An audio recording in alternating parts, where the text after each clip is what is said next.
The young woman lived a very simple life. She worked as a seamstress, stitching clothes from morning till late evening.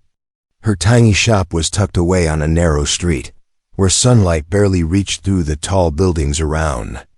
Every day she sat by her sewing machine, the hum of the needle keeping her company as she dreamed of better days. Though her earnings were small, she never complained. She found pride in her work, believing that every stitch carried her hope for a brighter tomorrow. Across the street, near the little cafe, she often saw an old man sitting quietly. He always sat on the same wooden bench, wearing a worn-out coat that had clearly seen better years. His hair was gray, his beard unkempt, and his eyes carried a tired look, as though life had taken away more than it had given him. Most people passed by without even glancing at him. Some even turned their heads, pretending not to notice. But the seamstress noticed. One chilly morning, while carrying her own cup of coffee, she looked over at the old man. His hands were trembling slightly, and his eyes followed the steam rising from her cup. She paused for a moment, feeling a pull inside her heart. Without thinking twice, she walked into the cafe, bought another cup, and gently placed it in front of him. The man looked up in surprise, his eyes wide as if he had not expected kindness from a stranger. His lips trembled as he whispered a soft thank you. That moment stayed with her all day. She couldn't stop thinking about how much joy such a small act had brought to him. From then on, whenever she could, she bought him a coffee or shared a piece of bread from her own meal. She didn't have much herself, but she knew that sometimes the smallest gestures could mean the most. And every time she placed something in his hands, the old man would smile, a smile so genuine that it seemed to wipe away years of hardship, even if only for a short while.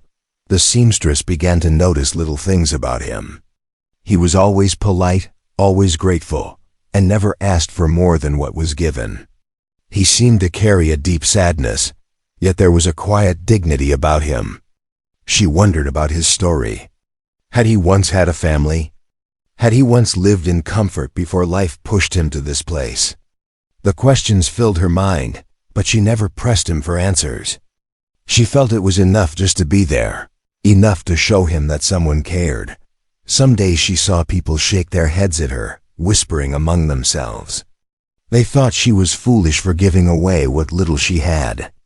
Why waste your kindness on someone who can't give anything back? One woman had muttered loud enough for her to hear. But the seamstress only smiled. To her, kindness was never wasted.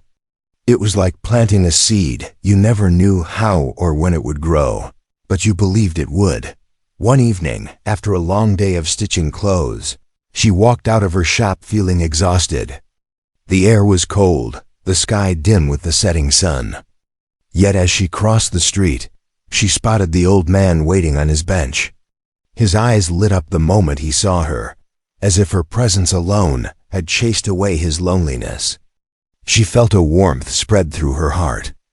Tired as she was, she went inside the cafe and ordered coffee, the smell of roasted beans filling the air as she carried it outside to him.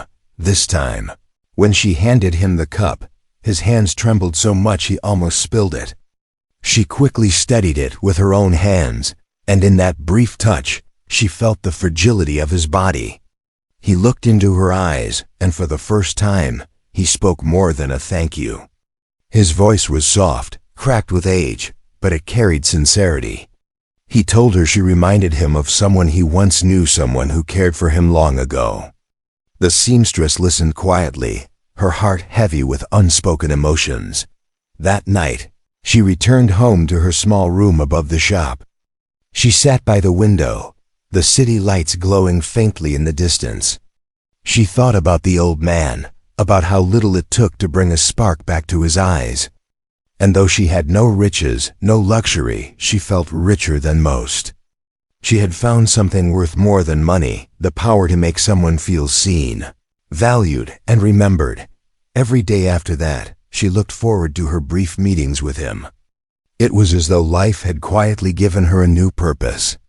She didn't know where it would lead or what it might bring, but she felt that this simple act of sharing coffee had started something greater than she could imagine. Asterisk. The days slowly turned into weeks, and the seamstress's simple habit of buying coffee for the old man grew into something more meaningful. What had started as a small act of kindness now became a quiet bond between two unlikely souls. Every morning, as she prepared to open her shop, she found herself glancing toward the cafe bench, half expecting to see him there. And most days he was. His presence, though frail and quiet, began to feel like part of her routine, almost as familiar as the steady hum of her sewing machine. At first, their conversations were brief. A thank you from him, a warm smile from her, and sometimes a few short words about the weather or the taste of the coffee. But over time, his words began to carry little pieces of his past. He told her how he once worked hard in construction, how he spent his younger years under the sun, building houses for others. His eyes dimmed when he spoke of his health failing, how work had left him with nothing but aches in his bones and no savings to fall back on. The seamstress listened with patience, her heart tightening as she realized the weight he carried. Yet even in his sadness, there was no bitterness in his voice. He accepted life as it was, as though he had made peace with his misfortune. She admired that about him. Where others might complain or curse their fate, he chose quiet endurance. Sometimes she shared her own worries too. She told him about the struggle of running her small shop, about how the rent ate most of her earnings, about how every coin mattered. She laughed softly as she admitted that sometimes she sewed late into the night, her fingers aching from too many stitches. The old man listened just as she listened to him, nodding gently, as though her burdens mattered to him too. In those exchanges, she no longer felt so alone in her struggles. There were days when she brought him more than coffee. Sometimes a piece of bread, other times a bowl of soup she had prepared for herself. She noticed how carefully he ate, never wasting even a crumb, and always leaving half for later. "I might need it tonight," he explained with a shy smile. And her heart ached knowing that hunger was something he had grown used to. The people around them noticed too. Some were amused, others disapproving. Once, a shopkeeper passing by muttered under his breath, "She's wasting her time on a beggar." Another man said cruelly, "If she's so generous, maybe she should give him a job." But the seamstress ignored them. She didn't see him as a beggar.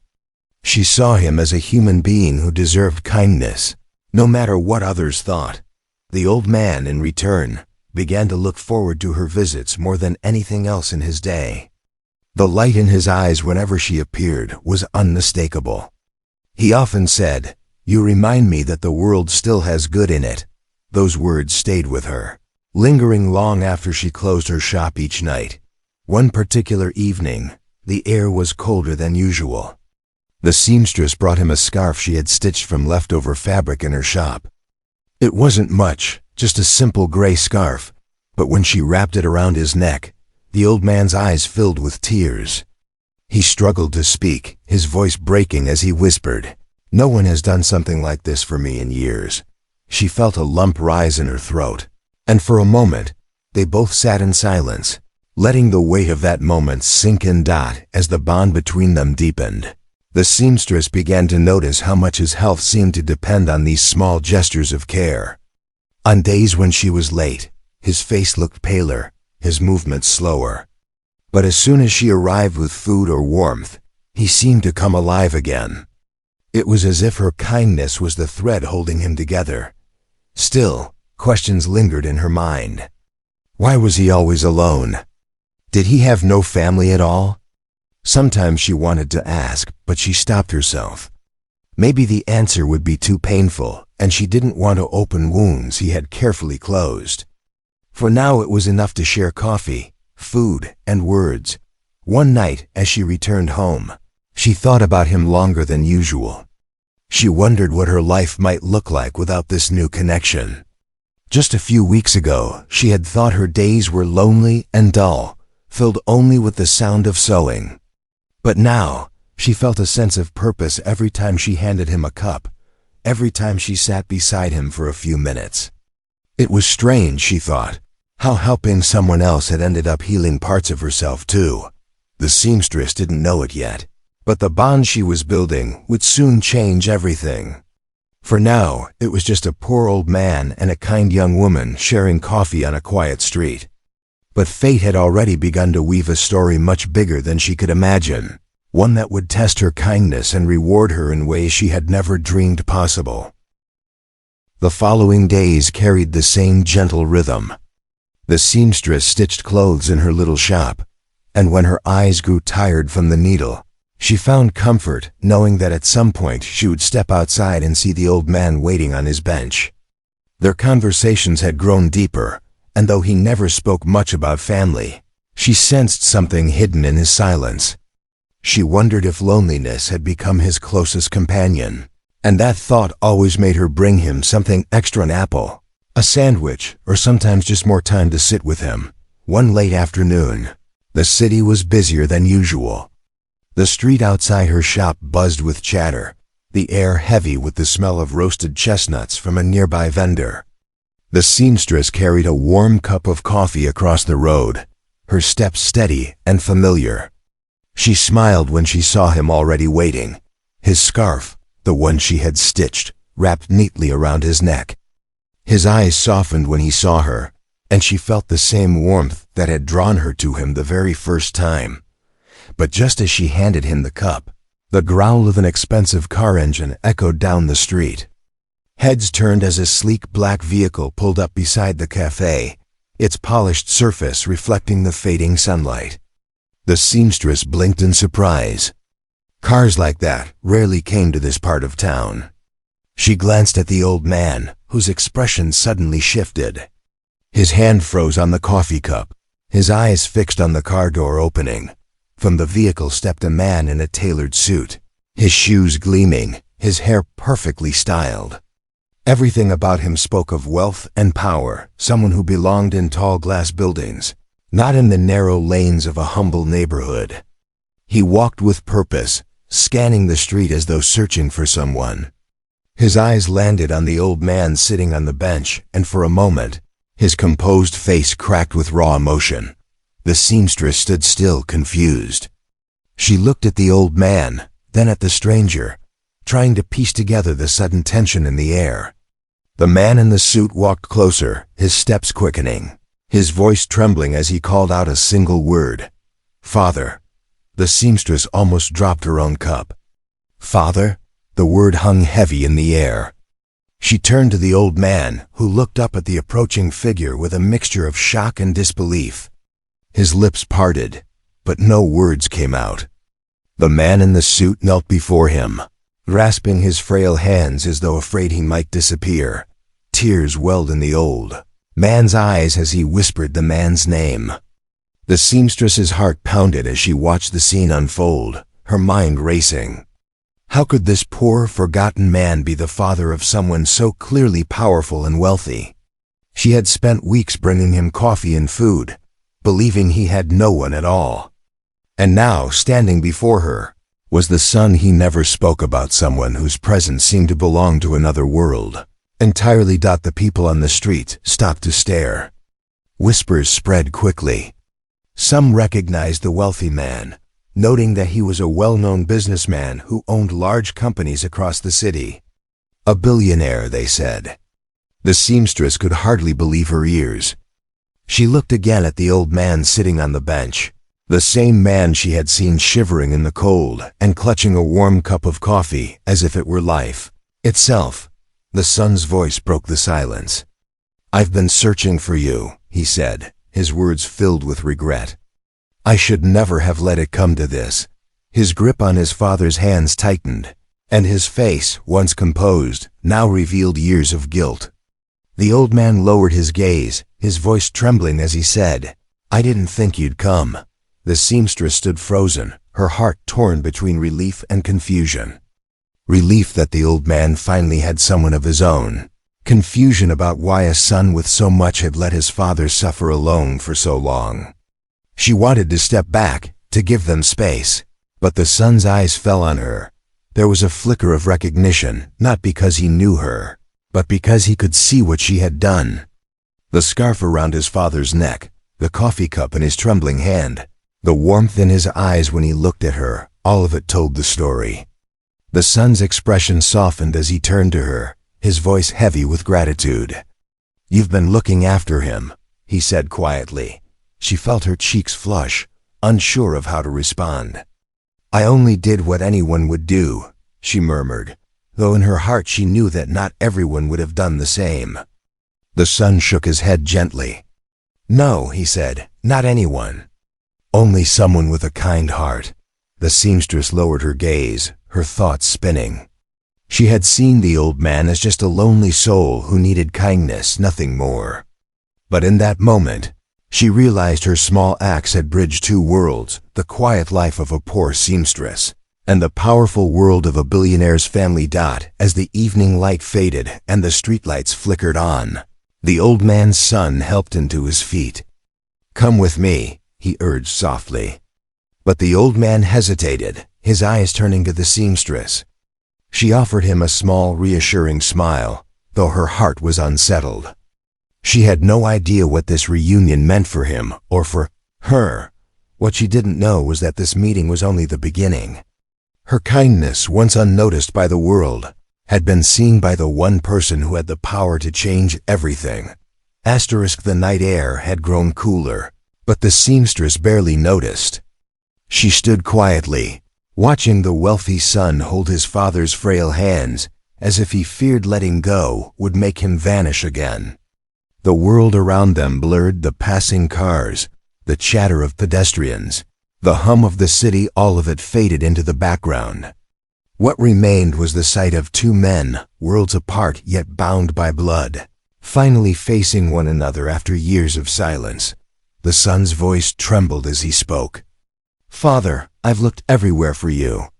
I didn't know how far things had gone. I should have been here sooner." His words were heavy with guilt, each syllable sounding like a confession. The old man shook his head slowly, his eyes glistening. "You were busy with your life. I didn't want to be a burden." The seamstress felt her heart tighten. She had listened to the old man speak of work, of hunger, of loneliness, but never once had he mentioned his son. And now, standing before her, was a man whose wealth could have spared his father years of suffering. The thought stung her, yet she could see the pain etched into the son's face, the kind of regret that no money could erase. For a long moment, silence lingered between father and son. Then the old man whispered, "You built an empire, didn't you? People talk. They say your name with pride." His voice broke, not with anger but with fragile admiration. The son lowered his head, ashamed. "Yes, I built something. But what good is it if I forgot the one who gave me everything I needed to begin with?" His words cracked, and the seamstress could see tears gathering at the corners of his eyes. The old man's hand trembled as he reached up, brushing his son's cheek with a weak touch. "You came back. That's enough." The words were simple, but the seamstress could hear the depth of forgiveness in them.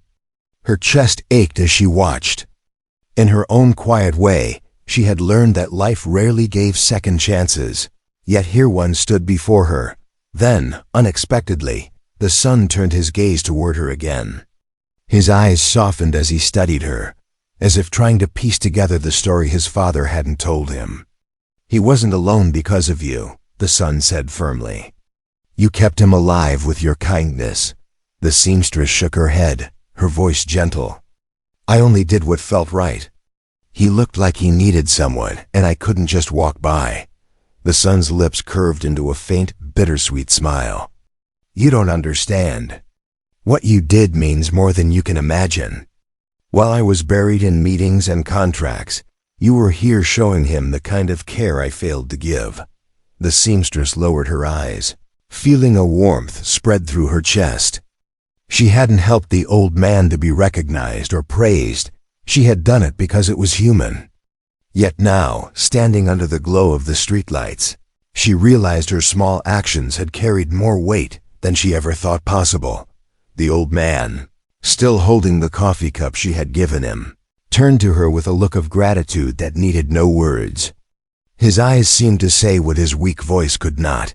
You saved me when no one else would. She smiled faintly, her throat tightening with unspoken emotion. The son straightened, his voice steadier now.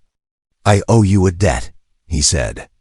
Not just for helping my father survive, but for reminding me of what truly matters. I thought success was everything, but tonight I see what I've lost. He paused, glancing back at his father, who nodded faintly, as though encouraging him to continue. If you'll allow it, I want to do something for you. Something that matches the kindness you've shown. The seamstress felt her breath catch. She had never imagined such words would be spoken to her. She lived in a small rented room above her shop, fought daily to keep her business alive, and counted every coin twice before spending it. The idea that someone of his stature would want to repay her seemed unreal. She wanted to refuse, to say she needed nothing in return, but the sincerity in his voice held her silent. Instead, she whispered, I never expected anything. I only wanted him to feel seen, to feel cared for. And that, the son replied, is why you deserve everything. His words were quiet, but filled with conviction. The old man placed his hand over hers, his touch light, yet full of meaning. Child, he said softly, you gave me more than food or coffee. You gave me dignity when I had none left. His eyes shone with tears, and the seamstress could hardly keep her own from falling. The moment felt fragile, like a thread holding together pieces of a broken fabric. Yet beneath that fragility was strength, an unspoken promise that life was about to change for all of them. The seamstress looked at the father and son, her heart swelling with emotions she couldn't fully name. She didn't yet know how deeply this night would shape her future, but she could feel the ground beneath her shifting. A simple act of kindness had drawn her into a story much larger than her own, a story that was only beginning to unfold. The days after that night felt unreal to the seamstress. She still went about her usual work, threading needles, adjusting fabrics, and listening to the hum of her sewing machine. But something had changed. The memory of the wealthy son kneeling before his father, the gratitude in his eyes, and the weight of his words lingered with her. She had not asked for anything in return, yet her life seemed to be quietly shifting in ways she could not yet understand. One morning, just as she was opening her little shop, she heard the familiar sound of a car engine pulling up outside. Her heart skipped when she saw the same sleek black car from that evening. For a moment, she hesitated, unsure if she should step back into her shop and pretend she hadn't noticed. But before she could move, the door opened and the son stepped out. This time, he wasn't wearing a sharp business suit, but something simpler, as if he wanted to appear less distant from her world. He smiled warmly and greeted her. My father wants to see you, he said gently. Would you come with me? The seamstress felt nervous, her hands tugging at the edge of her apron. She wasn't used to such attention, but something in his voice reassured her, so she locked up her shop and followed him. When they arrived at a modest but comfortable house, she found the old man sitting in a soft chair by the window. His face looked brighter, healthier, as though the reunion with his son had lifted a weight he had carried for too long.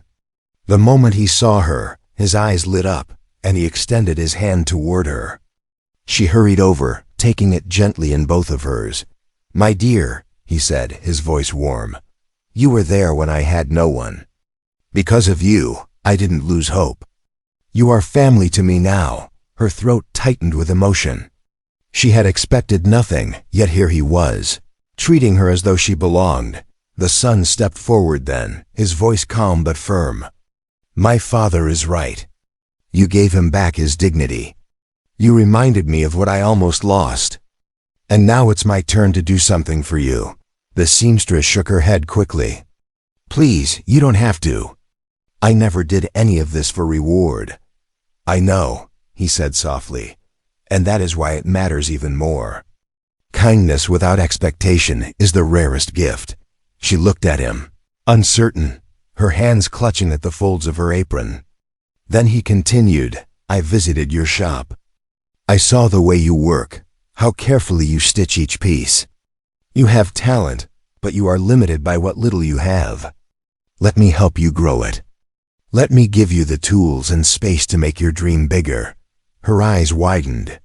"You mean help my shop?" He nodded. "Not just help. I want to give you a proper place with everything you need. You cared for my father when I failed to. The least I can do is give you a chance to live without struggling every single day." The seamstress felt her knees weaken. It was too much, far more than she had ever dreamed of. For a moment, she was afraid it wasn't real, that it would disappear if she blinked. But the sincerity in his eyes, the old man's approving smile, and the warmth in the room told her this was no dream. Tears pricked her eyes as she whispered, "I don't know what to say." The old man squeezed her hand and said, "Say nothing. Just accept it. This is what kindness brings. It comes back to you when you least expect it." Over the next weeks, the seamstress's life transformed. Her little corner shop grew into a beautiful boutique, filled with fabrics she had only ever dreamed of touching. Customers who once passed her by now lined up to see her work. And through it all, she never lost the simplicity that made her who she was. She still stitched with care, still greeted everyone with warmth, still carried in her heart the memory of the day she first handed a cup of coffee to a lonely old man. The old man often visited her new shop, sitting by the window as she worked. His son, too, became a frequent presence, not as the untouchable billionaire people whispered about, but as a man grateful to the woman who had shown him what truly mattered. In time, their lives intertwined, and the seamstress realized she had gained not just success, but a family she never expected to have. One evening, as she locked up her new boutique, she paused to look at the street where it had all begun. The same cafe stood there, the same bench where the old man had once sat alone. She smiled softly, remembering the first cup of coffee she had placed in his trembling hands. She had thought it was a small act, forgotten by the world. But it had changed everything. Her life was no longer just about sewing clothes in a dim little shop. It had become a story of kindness, of second chances, and of miracles born from simple human care. And though she now had more than she ever imagined, she knew she would never stop giving. For she had learned the greatest truth of all: one small act of kindness can stitch together lives in ways no one could ever predict.